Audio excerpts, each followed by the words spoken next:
Brasil, seja bem-vindo à TV Pai Eterno. Hoje é sexta-feira, dia 18 de junho. Começa agora para você, ao vivo, o Jornal Brasil Hoje.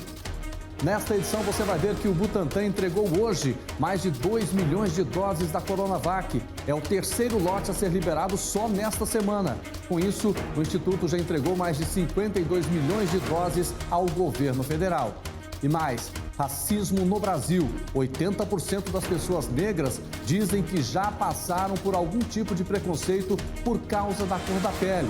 Nós ouvimos vítimas e especialistas nesse assunto. E ainda, a gente segue acompanhando os desdobramentos da CPI da Covid. O relator da comissão, o senador Renan Calheiros, anunciou hoje uma lista de 14 pessoas que vão passar a condição de investigadas. Todos esses detalhes eu mostro para você a partir de agora, ao vivo, no Jornal Brasil Hoje.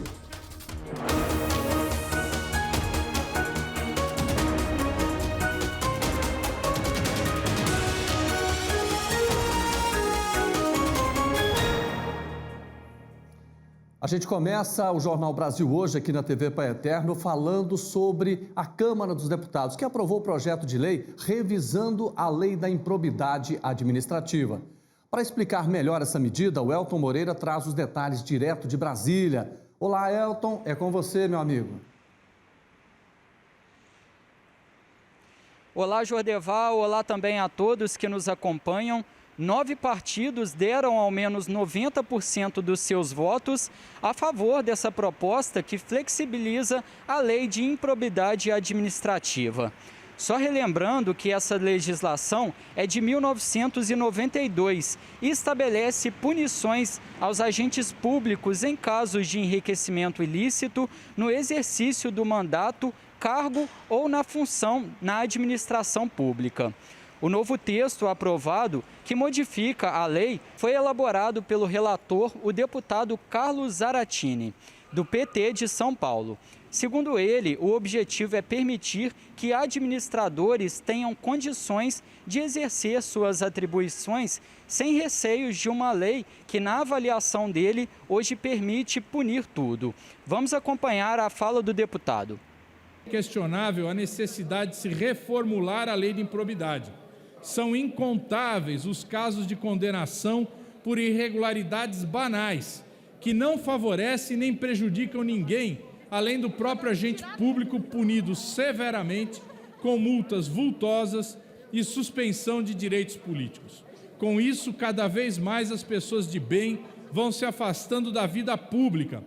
Pois é, e entre os principais pontos está a definição de que apenas as condutas dolosas, ou seja, aquelas comprovadas intencionais de lesar a administração pública, serão punidas. Críticos do projeto afirmam que a mudança afrouxa demais as regras e promove a impunidade de corruptos. O presidente Jair Bolsonaro defendeu o projeto, assim como o presidente da Câmara, Arthur Lira, aliado do governo e condenado em 2 ações de improbidade administrativa pela Justiça de Alagoas. Só destacando também que o texto inclui ainda o nepotismo como crime de improbidade, eleva prazo de suspensão de direitos políticos e restringe condenação. A proposta segue agora para aprovação do Senado Federal. Jodevá, eu volto com você. Tá certo, obrigado. E daqui a pouco você volta também aqui no Jornal Boa Notícia, tá bom? Aliás, no Jornal Brasil Hoje. E uma notícia boa, o Butantan entregou hoje mais de 2 milhões de doses da Coronavac. É o terceiro lote a ser liberado só nesta semana. Com isso, o Instituto já entregou mais de 52 milhões de doses ao governo federal. Um novo lote, com 5 milhões de imunizantes, está sendo produzido a partir dos 3 mil litros de IFA recebidos no mês passado. O Instituto precisa de 24 mil litros de IFA para chegar a 100 milhões de doses, que é o que representa os 2 contratos com o Ministério da Saúde. Bom, é a hora da gente conferir o andamento da vacinação pelo país. Vamos então aos dados fornecidos pelo Ministério da Saúde. Vamos lá então. Covid-19 no Brasil. Até agora, receberam a primeira dose 56.783.937 pessoas. Segunda dose, vamos lá, 22.195.633 doses. Está aí, então, os dados do Ministério da Saúde. E agora nós vamos para o site do CONAS, que a gente vai acessar agora para ver como está a pandemia no nosso país. Vamos então aos números? Vamos ver então esses dados do CONAS. Eu tenho aqui então, gente, até agora nós tivemos 801.462 casos confirmados da Covid-19 no Brasil desde o início da pandemia. No último período, você vai perceber que cresceu esse número aqui no Brasil. Olha só, foram registrados no nosso país 98.832 casos da doença, muita gente. Agora, esse número também é muito triste porque é o número de pessoas que perderam a vida. Já estamos muito perto de 500 mil pessoas. Olha só, até agora, 498.499 pessoas perderam a vida para a Covid-19 desde o início da pandemia. E esse número de mortos, gente, insiste em não cair. Olha só, nas últimas 24 horas nós tivemos 2.495 pessoas mortas vítimas dessa doença. Portanto, eu faço um apelo a você, continue mantendo as regras, primeiro, de distanciamento social, utilize a máscara, faça a sua higienização, porque só assim a gente vai resolver esse problema. E tome a vacina. Você que tomou a primeira dose, tome também a segunda dose. Agora um convite para você. A Conferência Nacional dos Bispos do Brasil realiza amanhã um dia de sensibilização e orações em memória das vítimas do coronavírus. Uma das ações será a missa presidida pelo arcebispo de Belo Horizonte e presidente da CNBB, Dom Valmor Oliveira de Azevedo, às 3h da tarde, com transmissão pela TV Pai Eterno. Não perca, hein? Esta ação tem o nome de Toda a Vida Importa e marca as quase 1.000 vidas perdidas pela Covid-19 aqui no Brasil. E agora a gente traz um alerta para você que está aí acompanhando o nosso jornal. Olha só, os bandidos estão conseguindo acesso aos dados bancários através de celulares roubados. A Tiara Castilho tem todas as informações e vai contar para a gente. Olá, Tiara, é com você. Olá, Jordeval, olá para todos. Chego nessa sexta-feira com um alerta para a população. Alguns casos registrados em São Paulo servem para chamar a atenção de todos nós. Criminosos agora roubam celulares e em minutos conseguem ter acesso aos aplicativos de banco, mesmo com aqueles telefones de última geração, que têm as senhas de reconhecimento facial, biometria e as chaves numéricas. Ainda não se sabe como os criminosos estão fazendo para conseguir desbloquear os dados pessoais das contas. Várias situações aconteceram em São Paulo. Geralmente, a pessoa que tem o celular roubado descobre depois que os bandidos conseguiram ter acesso às contas bancárias e transferiram dinheiro e até fizeram empréstimos. Ainda não há estatísticas oficiais, mas a situação é considerada tão grave que o PROCON já prepara ações para cobrar de empresas envolvidas no setor que aumentem a proteção. Se você teve o celular furtado ou roubado, é preciso registrar um boletim de ocorrência na delegacia para que os casos sejam esclarecidos e os criminosos presos. Jordevai, eu encerro por aqui a minha participação e aproveito para desejar um bom fim de semana para todos. É com você. Tá certo, bom fim de semana para você. Gente, o assunto agora é apagão. Esta semana o Acre sofreu o 5º apagão do ano e, claro, quem mora lá acaba sofrendo as consequências e acumulando muitos prejuízos. E esse tipo de situação também pode acontecer em outras regiões do país. O governo federal disse que o Brasil está passando pela pior seca dos últimos 91 anos e que o risco de racionamento existe mesmo, mas que a chance de um apagão é mínima. Mas caso isso venha a acontecer, o consumidor tem algum direito? Sobre isso, a gente fala agora com Clauber Leite. Ele é coordenador do Programa de Energia do Instituto de Defesa do Consumidor, o IDEC. Coordenador, boa noite ao senhor, obrigado pela presença, viu? Boa noite, Jordevar. Tudo bem? Tudo tranquilo. No caso de um apagão, quais são os direitos que o consumidor tem? Poxa, a gente está vendo aí essa crise hídrica e isso impacta diretamente o consumidor. A gente sabe que quando há um apagão, sempre vem aquele retorno de energia imediato que muitas vezes acaba queimando os nossos equipamentos. Então, esse é um direito que o consumidor tem também de restituição por dano elétrico. Então, aqueles equipamentos que foram danificados por conta de qualquer apagão, não só esse de crise, um de tempestade, qualquer outro tipo de apagão, o consumidor tem também o direito de pedir a restituição desses equipamentos. E como fazer isso? Primeiro, ligando para a sua concessionária de energia e fazendo esse pedido, que ela tem até 10 dias para equipamentos normais, para ela te dar uma resposta, ou se for um equipamento essencial, como uma geladeira, ela tem que dar uma resposta em 24 horas. Esse é um direito simples do consumidor, que todo mundo tem direito. Coordenador, quais são os documentos que o consumidor tem que ter para fazer essa solicitação? Olha, a gente pede, não é obrigatório, mas é bom ter uma nota fiscal do equipamento, mas muitas vezes a gente não tem, perdeu, isso não é obrigatório. Mas é bom para você ter uma comprovação.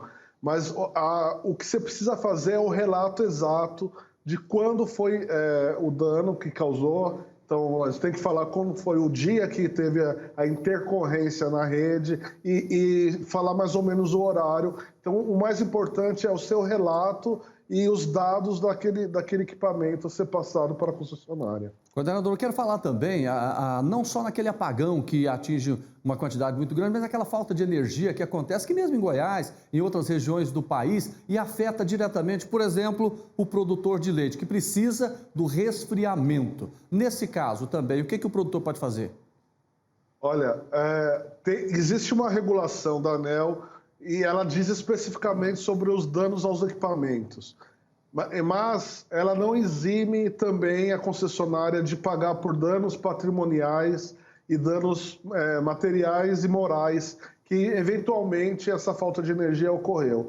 Aí, se for um pequeno produtor, um pequeno comércio que teve um dano por conta dessa falta de energia, a gente recomenda que se busque, a depender do valor, o juizado especial civil. Então, porque esses direitos também são garantidos pelo Código de Defesa do Consumidor e pela legislação em si, né?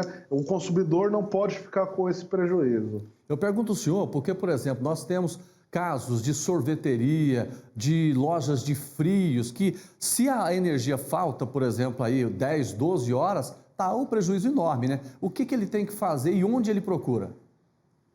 Exatamente isso. Pode ser isso para grandes comércios, mas pode ser também para o consumidor que trabalha em casa. Você perdeu os alimentos, por exemplo, que você tinha na sua geladeira. Isso, pela legislação da ANEEL, isso não está contemplado, mas o que a gente recomenda, busque o juizado especial civil, que é o conhecido pequenas causas, que até um valor de até 20 mil, você pode ir lá sem advogado, que ele vai te atender. Faz o relato de todo o seu prejuízo, o relato do que ocorreu e pede a restituição via juizado especial civil, porque esse também é um direito de todos nós brasileiros. Clauber Leite, muito obrigado pela participação do senhor ao vivo aqui no Jornal Brasil Hoje. Boa noite, bom final de semana. Boa noite, obrigado, Jodevar, bom final de semana.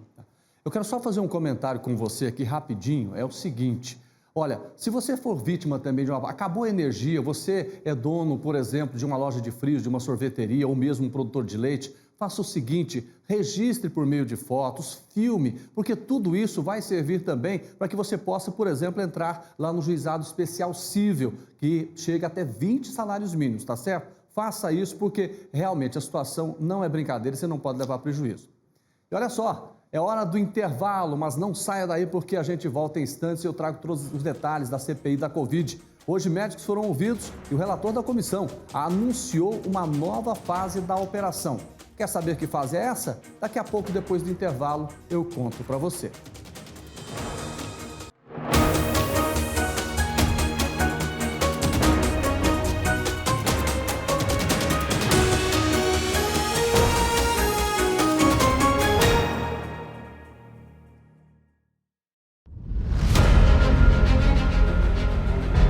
O novo santuário é um lugar de acolhida. Feliz é aquele que escolheste e acolheste. Ele morará em teus átrios. Ficaremos repletos dos bens de tua casa, da santidade do teu templo. Esta casa é para acolher você, devoto doador. Esta casa é para acolher você que é parte desta obra. Esta é a nossa casa. Nova AFIP, TV Pai Eterno.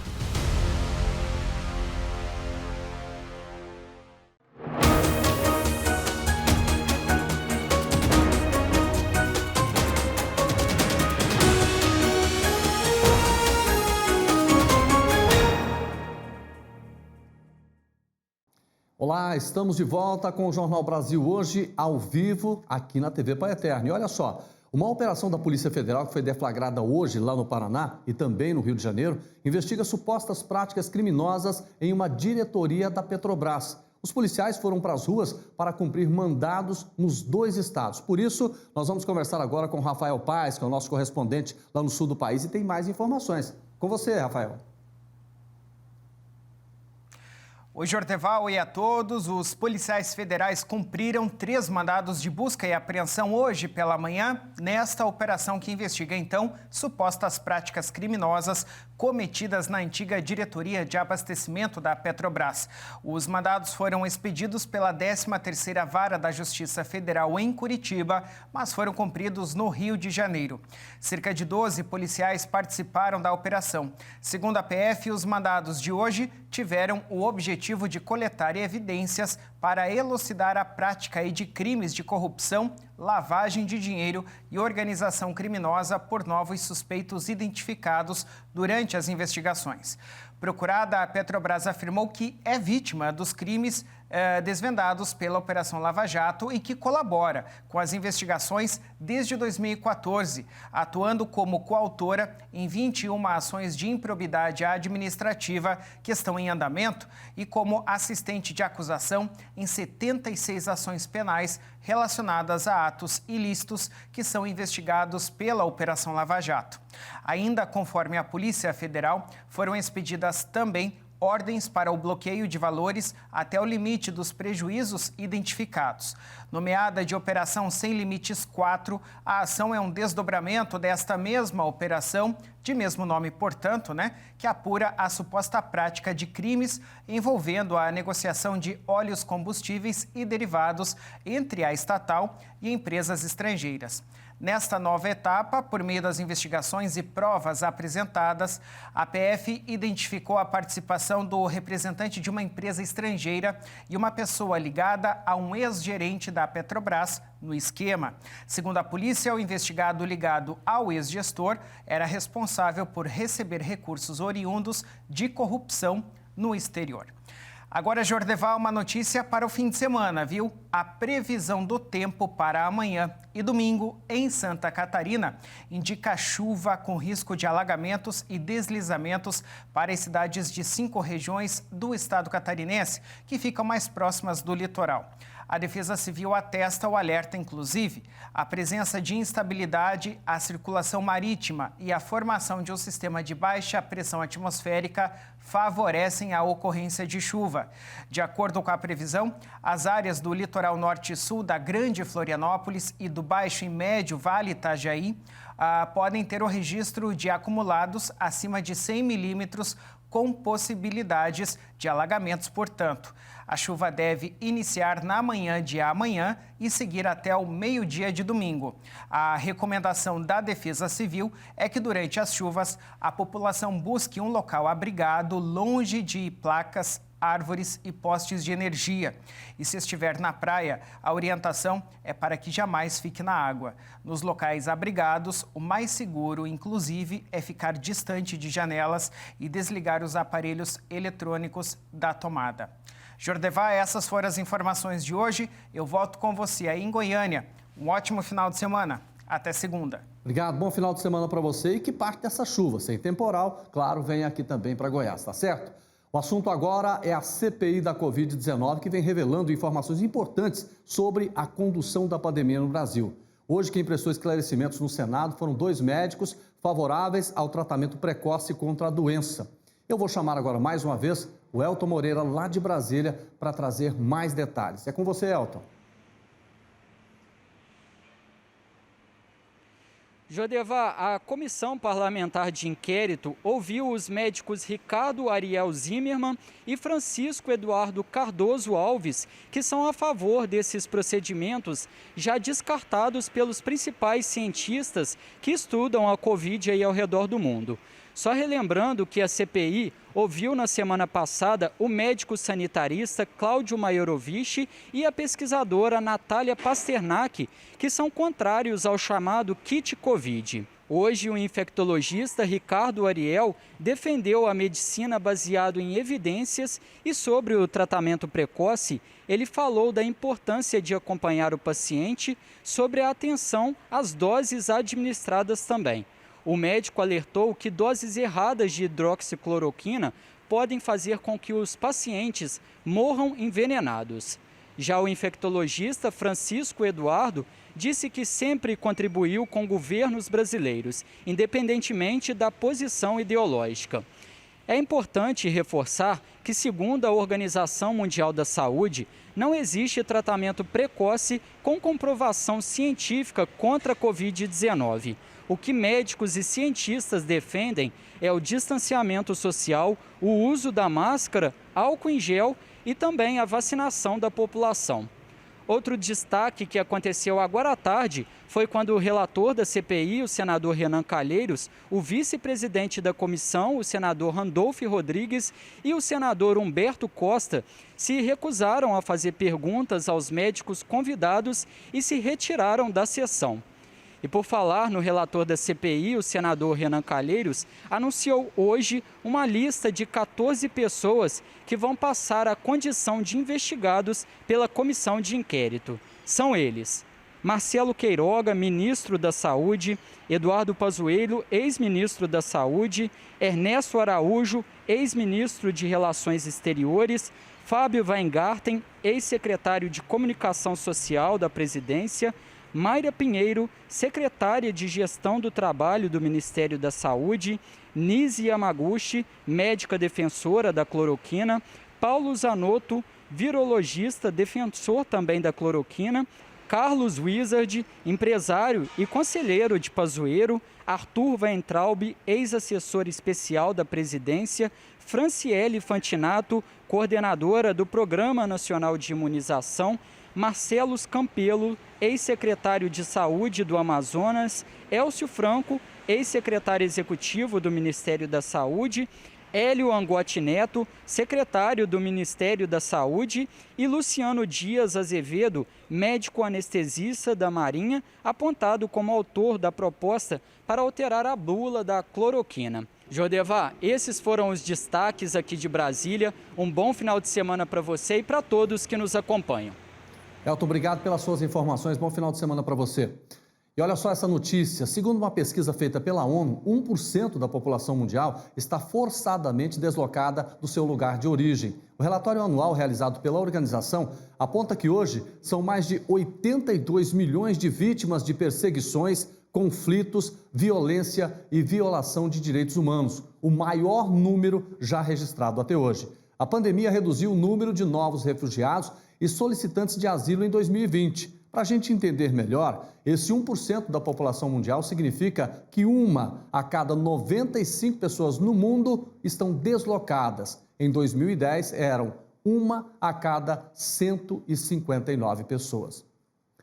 E a gente chama agora o quadro Opinião de hoje. O tema abordado é direitos humanos. O Brasil foi denunciado na Comissão de Direitos Humanos da Organização dos Estados Americanos por agressões físicas, verbais e psicológicas que teriam sido cometidas contra mais de 150 adolescentes internados na Fundação Casa, em São Paulo, entre os anos de 2015 e 2017. O jornalista e padre Wellington Silva fala agora sobre esse assunto para a gente. Olá, padre Wellington, boa noite.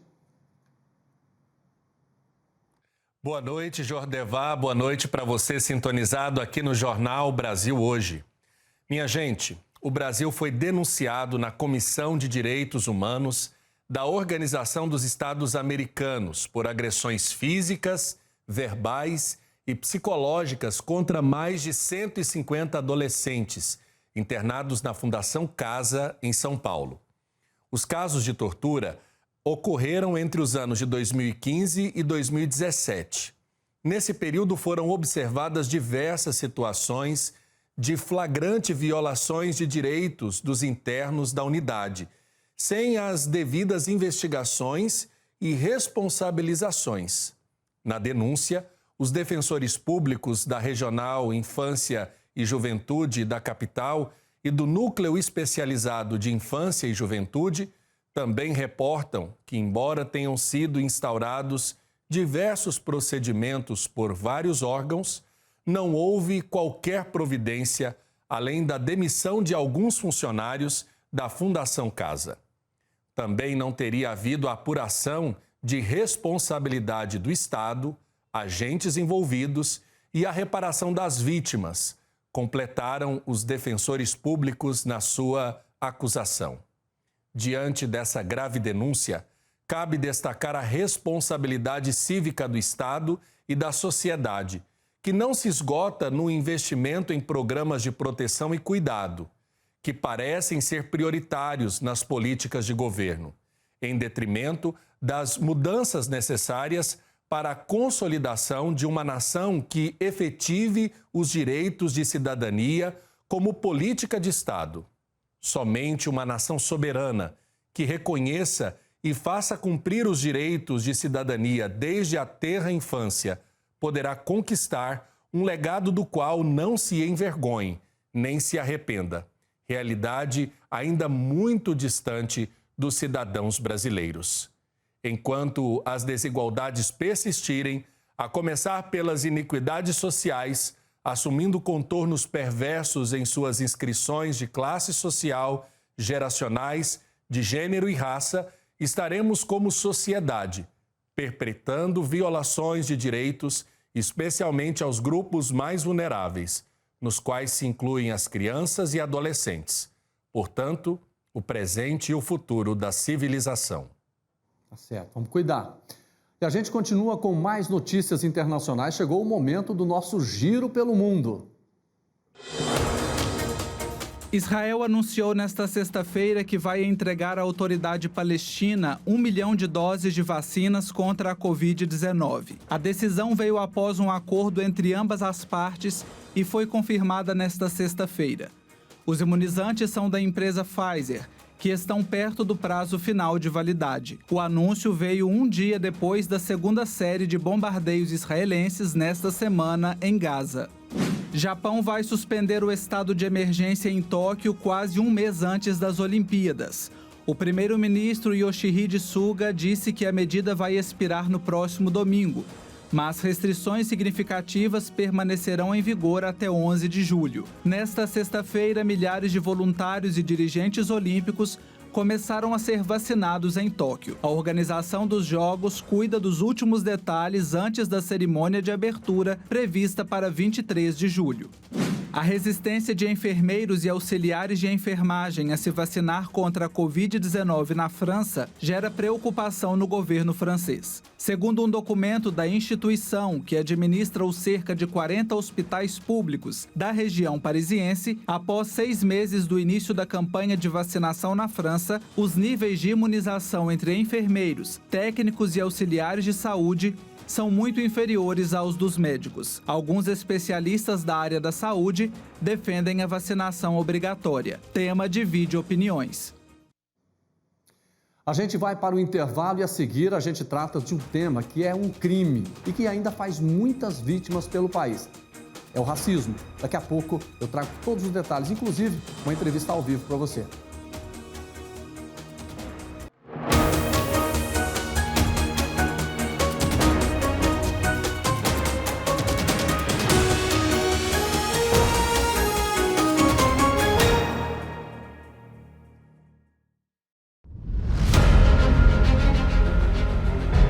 O novo santuário é um lugar de acolhida. Feliz é aquele que escolheste e acolheste. Ele morará em teus átrios. Ficaremos repletos dos bens de tua casa, da santidade do teu templo. Esta casa é para acolher você, devoto doador. Esta casa é para acolher você que é parte desta obra. Esta é a nossa casa. Nova AFIP, TV Pai Eterno.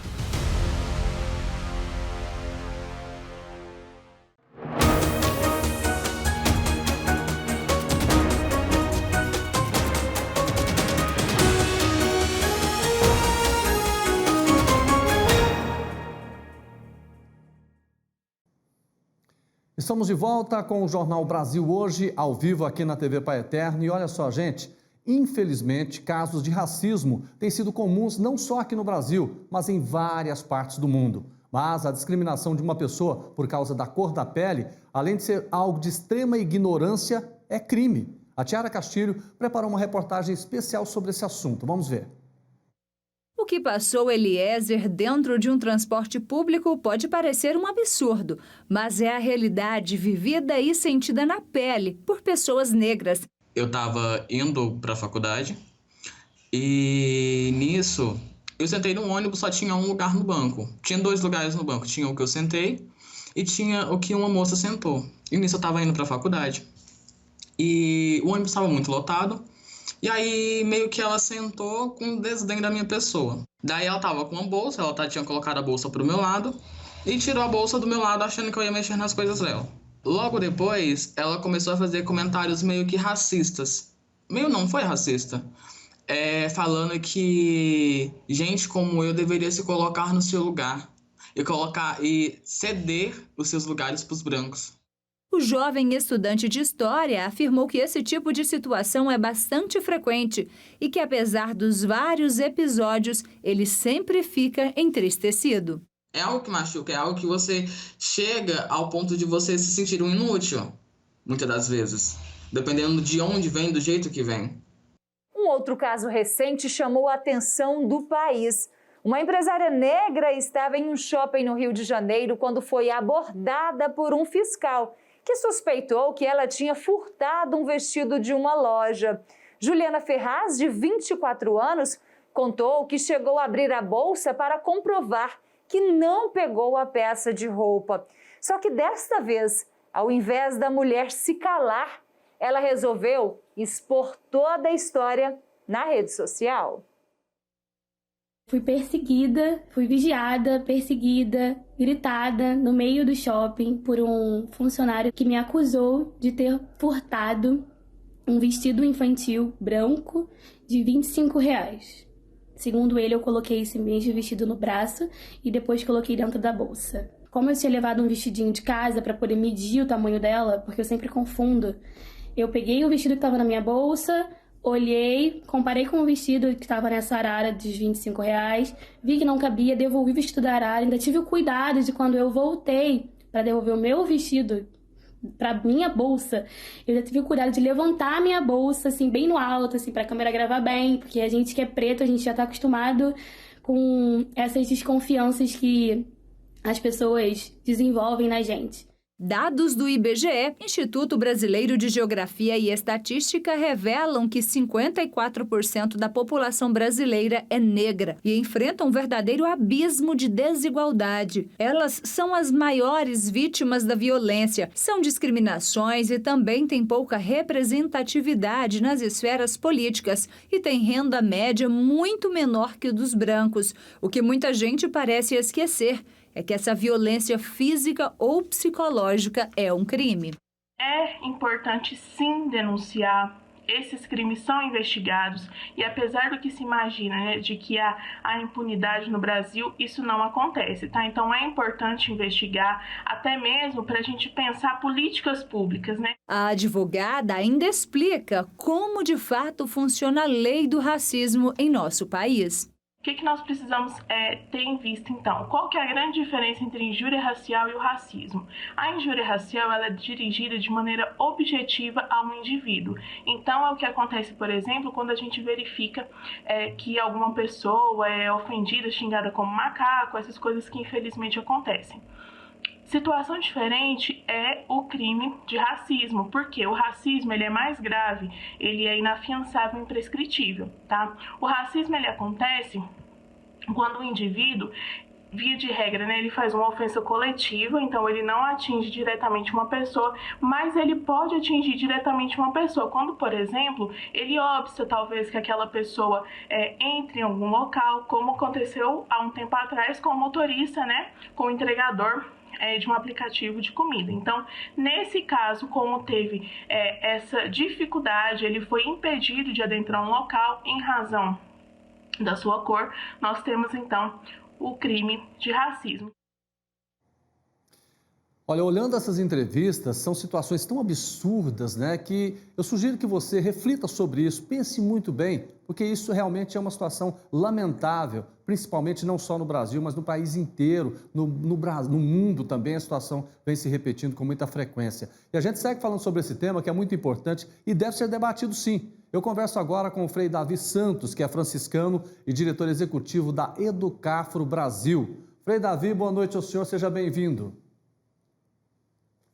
Parabéns a todas e todos que seguem a TV Pai Eterno. E esse tema é decisivo e fundamental para construir o reino de Deus.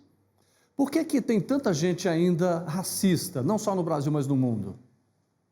Olha, eu tenho uma boa notícia para vocês. Sim. Na verdade, o que está crescendo é a consciência do povo negro em lutar por seus direitos. E isso está gerando um fenômeno fantástico, que é o aumento muito significativo de negros e negras lutando por seus direitos. E isso vai trazer muito mais debate e muito mais realidades como essas que estamos vendo aí agora. E qual conselho que o senhor dá, então, para uma pessoa negra que é vítima de uma discriminação como essa que nós mostramos? Ela deve fazer o que na hora? Veja só, até então, o negro vítima, ele ia chorar atrás da porta. O dado novo é que o negro não fica mais com medo e omisso. Ele denuncia nas redes, denuncia nos espaços e faz tudo aquilo que é necessário para garantir uma transformação dessa realidade. O negro, portanto, está assumindo seu processo transformador, seu processo de construir a nova sociedade a partir do reino de Deus. Frei Davi, e as pessoas estão sendo punidas por esse tipo de crime também?